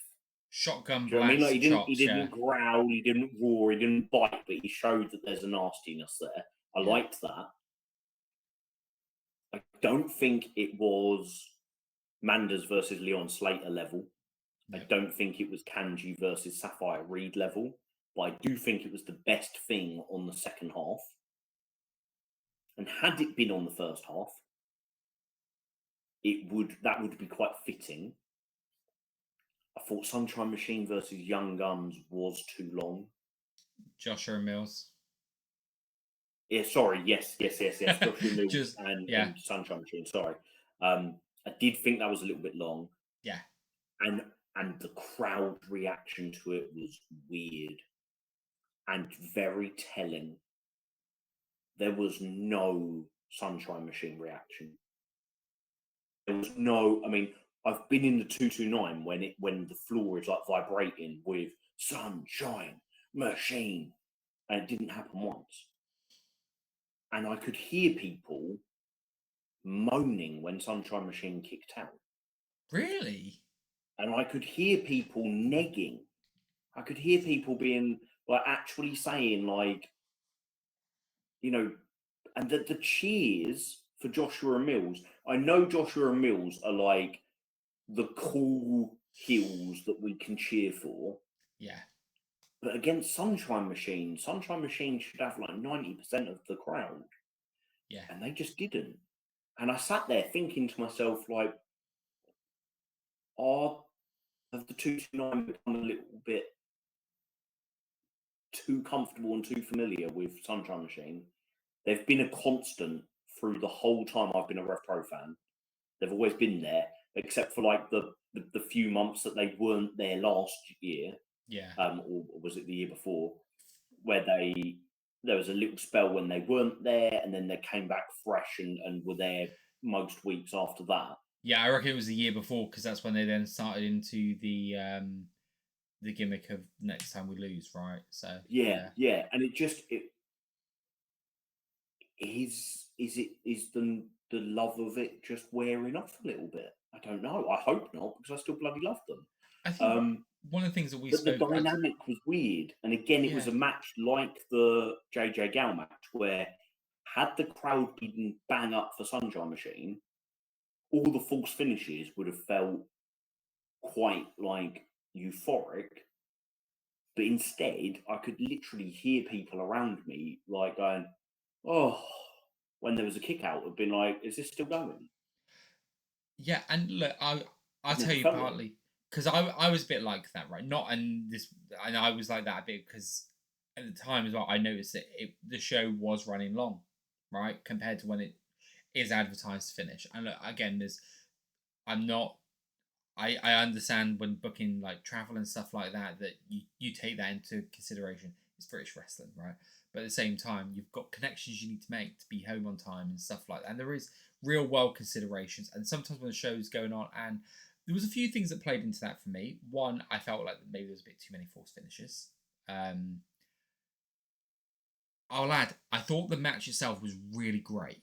Okay, but I think being trimmed down would help. I don't think they need as many forced finishes, because I didn't at any time believe it was 21 minutes. It's a long time, isn't it? Yeah, I did not at any point believe there was any jeopardy. Okay, this to me was the match that felt like it had the least amount of jeopardy, maybe outside of Michael Oku and Thomas Shire. Okay, all of the others felt like, and maybe Manders Slater, but then even Manders Slater, you could have argued would be leading. Like if Slater won, they could change it into a triple threat, right? Like something could happen. This one did not feel like it had that going about it. so there's a bit of that, the length of it, that other considerations. What I find really interesting, and I don't think, even though they are, Mills and Joshua actually, why are they heels, right? So that you just said the cool heels, but to me they almost feel a bit anti-hero heel, like they Yeah, don't yeah. do they don't do anything to be heels. Even Mills, when he said his words, when he was like, "Young Yeah, guns are in London now. This is my yeah, time," and you're yeah. like, that was a hero's promo. This very much feels like it almost felt like they're trying to be positioned as like you Stone Cold-esque, like I'm not a particularly good guy, but you love me anyway, so I'm just going to embrace Yeah, it. And that it felt like that. I found the end really odd because, from what I understand, TK's back off to New Zealand now because he's visa, like there's some visa stuff going on. But at first I was like, is there something going to be introduced here with the match? Because they were just sitting there for a long time, Sunshine Machine, yeah, while everything was and going down. it it it felt a little bit repetitive because the moment that they had is a moment that we've seen them have before. We saw it with Grizzled Young Vets last year, Mm-hmm. and maybe again that's something that the crowd weren't fully into because it's like, oh, we're going to go back to the TK Chuck melodrama. Yeah. That's not how I feel about it. They've always been guys whose matches I've enjoyed watching and whose character work I love studying. I think TK Cooper especially is someone who you can watch so closely. The guy fucking limped out the merch when no one was even watching him. Maybe he legitimately twisted something during the match, or more likely, he's so good He's at so attuned, isn't being he? in character that he is in character when no one is watching, going to the merch in case somebody sees him. Yeah. Yeah. I Yeah, it didn't land the way any of them would have wanted it to land. I feel there's TK and Chuck would have gone home being like that was a weird show. yeah. Um, Yeah, and Andy was probably watching it at the time, thinking this isn't how I foresaw it in my head. yeah, and And look, what happens next now? that's it, right? And for me, I think there needs to be a part in a Sunshine Machine. Okay, now you don't have to have it be a heel turn, right? You don't like. Don't get me wrong. I think it would be really interesting if you saw one of them like TK just headbutt Chuck in the middle of a match. Like, I'd be like, what the like? That would be a way to garner a lot of heat. But then what do You they couldn't do have. about the fact that they're a tag team still in the rest of European wrestling? But that's the thing, mate. I think, like you said, like you kind of, I think, and we've spoken about this at length. You have to have a separation of where we've said, like sometimes companies like AEW, they understand that the rest of the wrestling world exists, right? And WWE are not. This is one of those occasions where I think you can't. I don't think you can book on the basis of what other companies might do. I think you have to take it as this is its own little canon, its own little world. It would have to be an amicable split, wouldn't it? Yeah, Surely. but even then, like if they do an amicable split, like they're gonna get booked in, like in progress. Like it looks like based on how things are being booked that they could be the next Progress World Champions. Yeah, So they've got stuff with Sanity, right? it's Smoking Aces and Nick Riley is retiring. So yeah, Oh, um, right. yeah. So very much looking at unless they pull a Punk in ROH and go he's retiring, but he's not lost the title yet. What's going on here? Yeah. Like they could do something like that, but he's looking very like they could be so. But I think you could do the story or a similar story of a conflicted TK, because I think that's where it comes down to, because you see it on his face so much. I think you could do it without him turning, that would still, because then down the line you then build into that reunion, right? That's where that goes, right? They're doing this the split now to build to a reunion down the line. Do you want to see TK? Okay, so I was just gonna say, do you want to see TK like decimate Chuck to a level where you think, is Chuck just going to be like, if they do come back together in the future, is Chuck just being a little bit lame in that sense? No, I don't know if I want a heel turn, but I think there needs to be something. What's your question? Is booking a tag team who is not the tag team champions the hardest thing to do for an independent wrestling company, or in this case for RevPro, is booking the team that loses the titles into another storyline the hardest thing, given how much RevPro leans on singles matches rather than having multiple tag matches? I think we're starting to see the division recover from that to a degree, right? And I think this is one of the criticisms that I've seen leveled against other companies, is it's not so much about what comes next for those ones, but having already built up challenges and other stories going on, right? So I think sometimes the problem can be that you've just got one or two teams and you have to rely on them so much. And I think there has been that with Sunshine Machine. They've had to be the relied upon team to carry the division, because the whole thing with Grizzled Jungle Veterans, like, I don't see who else at that time would have been the right people to take the belts. Okay. We are starting to see green shoots of a tag team division come back again. But the problem for me with RevPro has been a lot of the tag team have not been recognisable RevPro. I'm going to say homegrown. I'm going to use that loosely. Like guys that are there week in, week out who are in teams together. So because of that, you've had to rely on one or two teams the whole time. And then now we're seeing, well, we've got Jay Joshua, we've got Young Guns. You got Sunshine Machine. Who next after that, right? Who's like, I can't think off the top of my head immediately go, oh, this team, right? And you've got CPF and the Flying Brian brothers. But I think of them more as trios.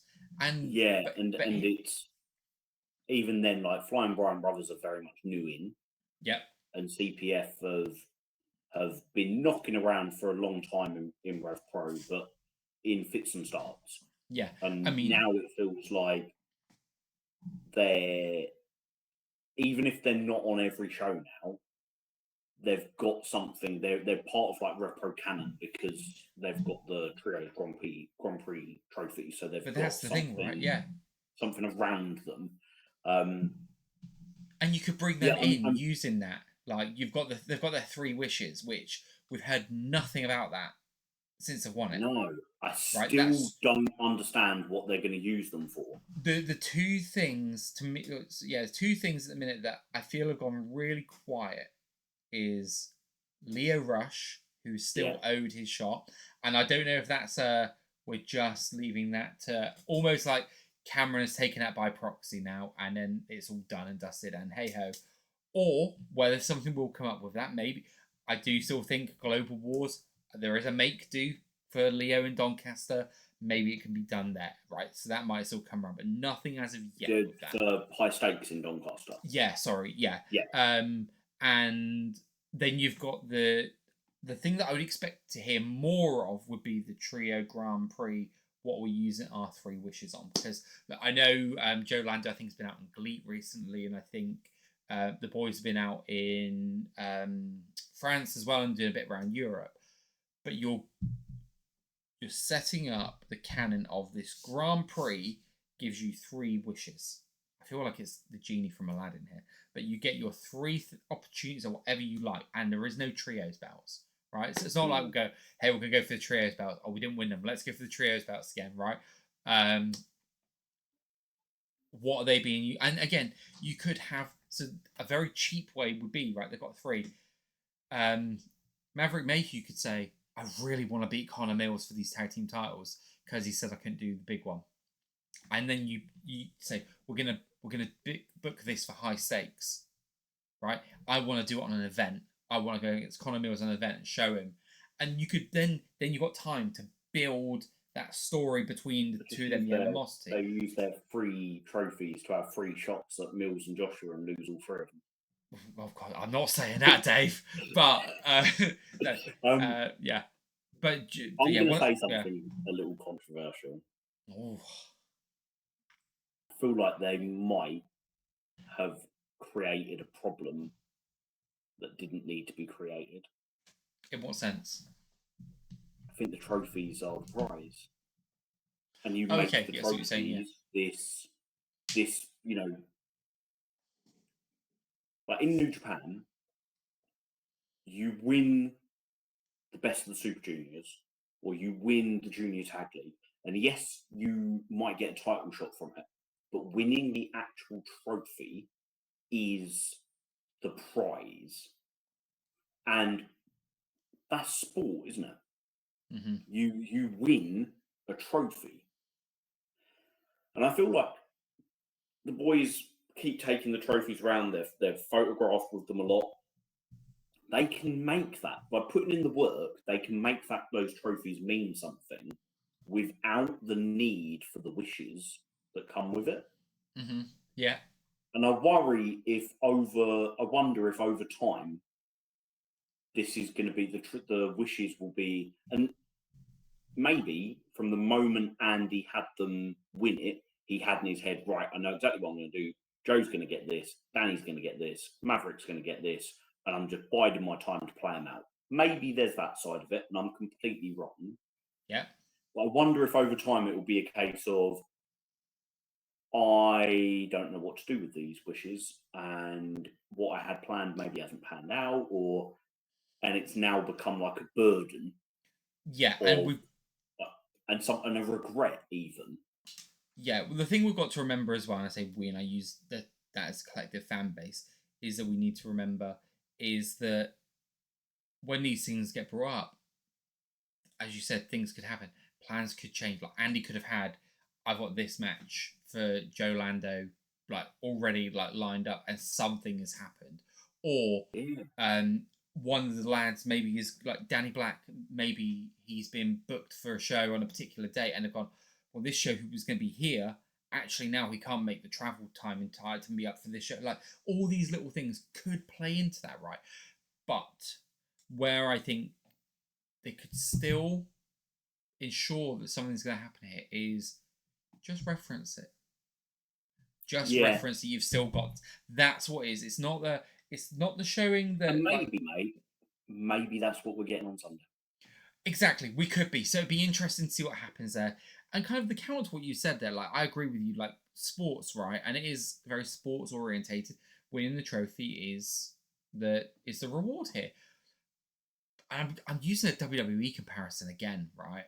I remember, I think it was somewhere around 2005, 2006 ish. There was a Survivor Series match, right? And it was a bit of a throwaway match, but the idea behind it, I think it was actually 2004, because I think Benoit was included in it, and he wasn't around back then. So when the team won, each of them got a wish to run Monday Night Raw the way they wanted to. And they all had their own motivation for the way they ran it. Right? I'm not saying that they come in and run a RevPro show, but you've got these wishes. All these characters can have this motivation. And you can then play stories off it, right? Let's say they go for the titles.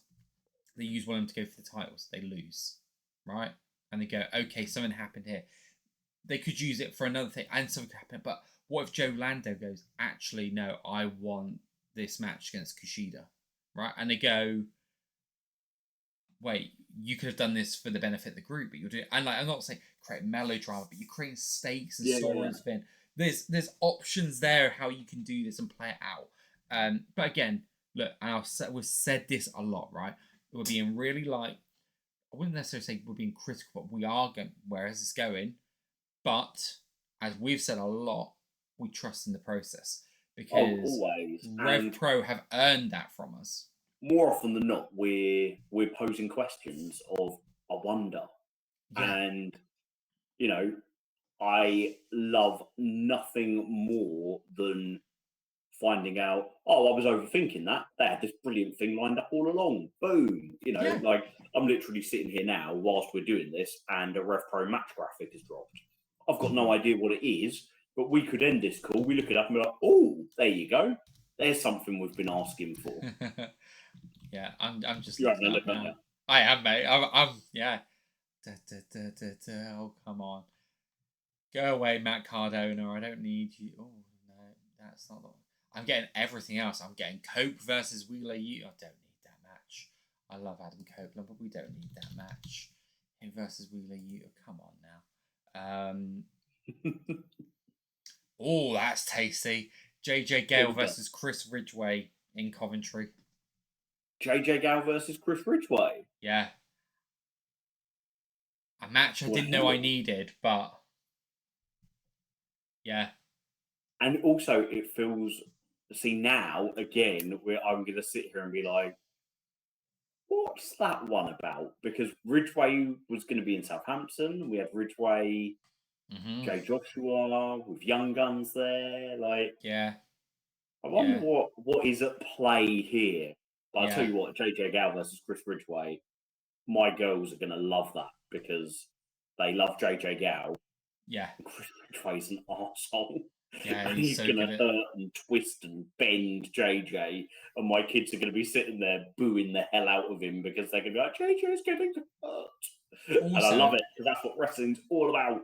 I wonder as well on that match, whether or not I might not, but I wonder if the remember the Northwest Strong comments? Yeah. I wonder if that played because that would have obviously played in Southampton, or we presume it would have done, but obviously, and obviously we've got Luke versus Mills on Sunday, so that's I'm very, very interested. My friend, is there anything that you want to touch upon that you have not had a chance to say? I'm just going to throw. So actually, I think I need to go back through our predictions. You know, the 10 predictions we made between two of us, and I know, Dave, that one of them. So as much as one of my early predictions with Amira came true, one of my predictions also was proven to be false, and one of my predictions was Revolution Rumble in Doncaster. Yep, and I've had one come true in that I predicted Francisco versus Oku would headline the February show in Southampton. Yeah. But I've also had one proven that can't happen because I was very specific and said the Young Guns will win the tag belts at the Copper Box. Well, that can't happen now. I still think the Young Guns will win the tag championships at the anniversary show and not at Epic Encounter. I think Epic Encounter is part 1 of 2. Yeah, that's so my gut feeling, and where I like the idea of the story going. Yeah, get the best of both worlds. We get the big Young Guns win on the big stage, but we also get the great run with Mills and Joshua. And Andy has this great way of booking a championship match where the challenger loses, goes away and learns loads, and comes back and wins it. Yes. Yeah. And my new prediction, having watched the first 4 shows of the year and having realised that Leon Slater is the fucking man, is that Leon Slater loses to Michael Oku at high stakes, but goes on to win the Revolution Rumble and wins the belt at the anniversary show. Interesting. What that means for Ricky Knight Jr., I've got no idea, because it was Ricky that I thought would be the next undisputed British heavyweight champion. And it was Zaya that we thought would win the Revolution Rumble. And it was Zaya who I thought would win the Revolution Rumble. But where the fuck have you been, Leon Zaya? has just... I'm just watching him with like brand new eyes this year. We've talked about leveling up. I always knew he just gets better and better and better. Every time I feel like he's got to a level where I'm like, wow, he can't get any better. Like for another 5 years. Yeah. 6 months later, he's another level up. It's like I'm Agreed, mate. comparing him so much in my head at the moment to Ospreay because of how similarly their wrestling styles have like evolved. His trajectory is But Ospreay evolved his style over like fucking 10 years. Yeah. And Leon's done it in 3 years. Yeah. And it's unbelievable, that lad's ceiling. I think he has a higher ceiling than anybody else. To me, I think Ospreay. Sorry, carry on. I cut you off there. Just simply because, and I know that there'll be lots of people that will hate me saying this, but it's true. He is, you think about the people that get talked about all the time as being like future top level stars. How many of them are 6 foot plus with a body that can put on bulk that that American wrestling companies are looking for? Mm-hmm. Adam Cole was never destined to make it in WWE because he couldn't put size on. Yeah. But Leon Slater can. Mm-hmm. And then he's got the explosivity and the incredible talent that he's got. Yeah. But he's got all of that skill on a 6 foot, 200+ pound body. Yeah. Unlike Michael Oku and a Leon Cage and those sorts of guys who get talked about as being future stars. I think Oku will do it regardless because I think he is the special one that can break the mold and still go places even without being the Randy Orton. When we talk about if the classic wrestling minds of yesteryear were going to build a wrestler from the ground up, they would create Randy Orton. And it's and for me now, it's like I'd be looking at it thinking, how can I build RevPro's 2025 around Leon Slater? Yeah, I would agree with you on that, my friend. I'm just going to quickly pause just for 2 seconds.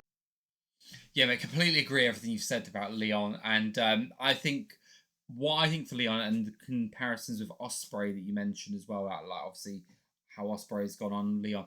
I think that I don't know if you had for Ospreay. I don't know if you had that roadmap available, and now you do, right? So Ospreay's kind of been that pioneer in a lot of ways because we've had guys from the UK who's gone off in different directions, done different things. But comparatively, like the way he's gone from Indies to New Japan and being the face of New Japan as well as champion to AEW, I think now there's that pathway that you can see someone like that. But also, I don't know if we've seen a out and out flyer in Ospreay develop and transition into this complete all round like wrestler. I don't think we've seen that yet. All rounders, aren't they?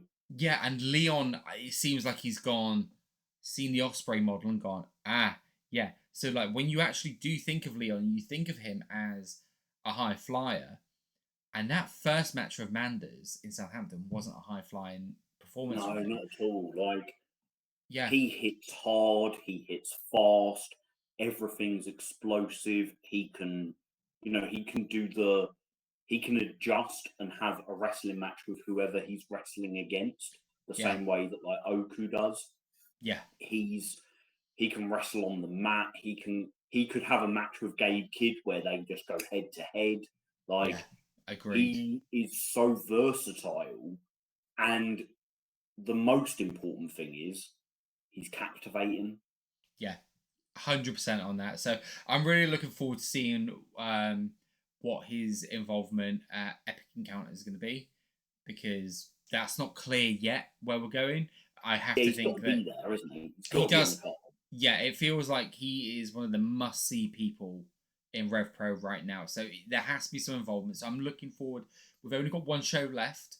So whether it turns out to be a story-driven match or whether it turns out to be just a banger match, he has to feel included.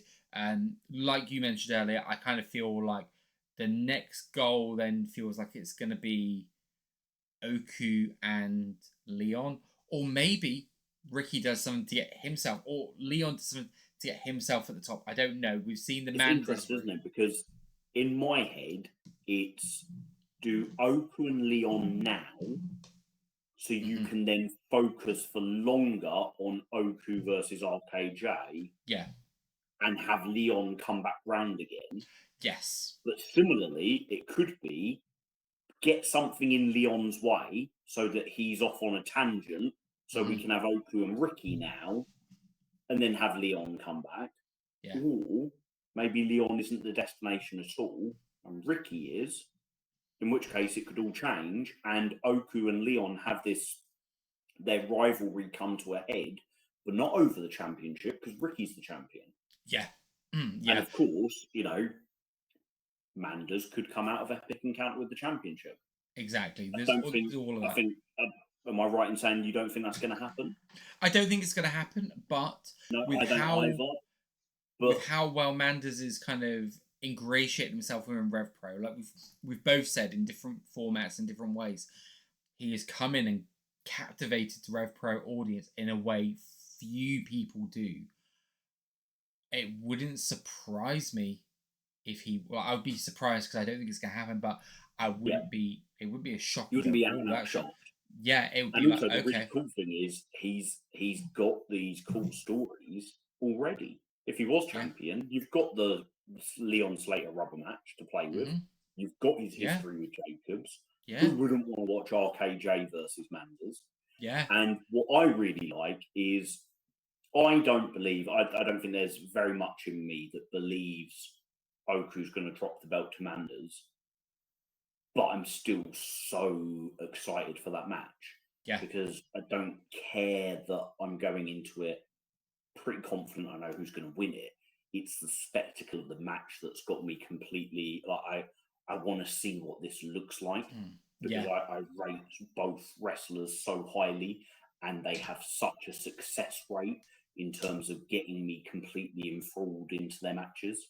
Yeah. Well, speak about that match, Dave, and I agree with you all on that. We're literally now at a stage where Epic Encounter is next week. We've got Coventry to visit first.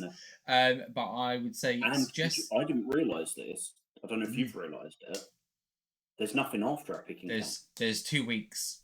There's 2 weeks before we're back at the 229. Yeah, I realised that. Epic Encounter is the end of part 1 of 2025. That's exactly how I've looked at it. It's almost like the end of season, like like in the American TV series where they'd often have a little mid-season break. Yeah, that's what this feels like. Yeah, it feels like a definitive ending point for the first act, right, of the year. That's how I feel this is going here. We will be back next week, of course. We will talk some Coventry. We're about half the card in. Looks like a fucking banger of a card already. I know you will be there. I'll be watching from home and enjoying every minute of it because it looks like we've got some real piss and vinegar matches on there, which I love. And even when we've not got the piss and vinegar matches, we've just got some piss and vinegar wrestlers too. Fuck yeah, love that. But also, I think by this time next week when we record, well, even Monday, I reckon we should have a very clear picture of Epic Encounter. So what I propose that we do with whatever card is released, we'll do our predictions, and then maybe if more matches get announced, we can clip ourselves doing some predictions for the final matches. We can stick them up on socials, and we can have our predictions contest go out. The match that I think gets added to that is I think Alex Windsor versus Zoe Lucas is added to Epic Encounter, and I think that's what builds us up to the 5-on-5 at high stakes.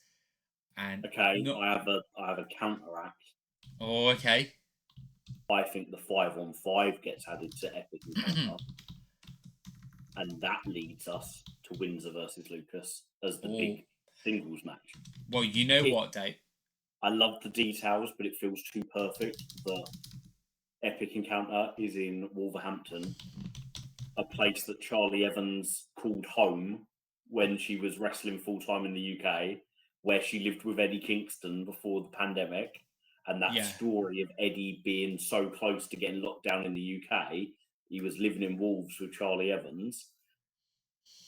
And just Yeah. it feels so poetic. And like RevPro management would hear that and just be like, "Yeah, you Mark, you're thinking about it way too much. We don't think about shit like that." But I'm like the little poetic Mark being like, "Ooh, it looks so pretty. It works out so nicely. Wouldn't it be lovely for her?" I think that would be great. Do you want me to tell you what the only reasoning for my other way around has been? Is that You're going to spoil it for me and tell me Charlie Evans is working. Charlie Evans posted yesterday saying she's returning to the UK, available for singles and Medusa Complex tag team bookings, April 18th to May 25th. Damn it! So, I think your lovely poetic, and that's what I'm hoping it's high stakes, because I cannot make that show at the 229 after. Oh, you're not there next 229. No, so I'm there at the beginning, but the 229. Yeah. So May's 229 is April, isn't it? And I can't make that because it's the day I get back from holiday and I'll just be too tired. Yeah, there's two 229s in April, right? Yeah, right at the beginning and right 6th of April and 28th. No, exactly. I think the May one's been moved forward because it's bank holiday weekend or something like that. So yeah. That's what I reckon we're building up to, and if it happens at high stakes, feels like a high stakes match as well, doesn't it? So wouldn't that be good? Right. Anyway, absolutely lovely, mate. And it does, mate. You know what else sounds lovely, mate? Going and getting some dinner, because it's 20 past. Yes, mate. It's nearly 20 past 8. Let's do it. Right. Until next time, my good friend. Catch you later, buddy. Bye.